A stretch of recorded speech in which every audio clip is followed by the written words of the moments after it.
Qu'est-ce que le masculinisme, premièrement? Oui, bon, en anglais, masculinism, c'est un petit peu le synonyme de patriarcat, c'est la domination des hommes en général. Et donc, en français, à partir des années, je dirais, 90 à peu près, là, on a commencé à utiliser le mot masculiniste pour parler de ceux qui étaient les anti-féministes. OK. Le mouvement antiféministe, c'est comme les différents mouvements sociaux, il y a toujours différentes tendances dans des mouvements sociaux, même chez les syndicats.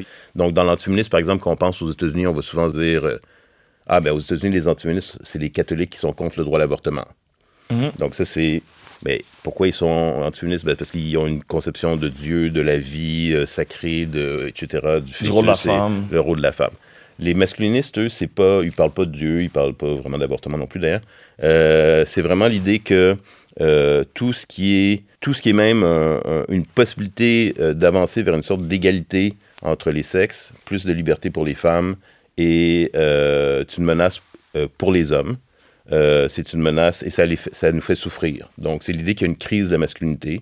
Ça, j'ai étudié ça dans un autre livre qui s'appelle, de manière très originale, La crise de la masculinité. Et donc, ce discours de la crise de la masculinité, c'est très bizarre parce qu'il existe depuis 500 ans.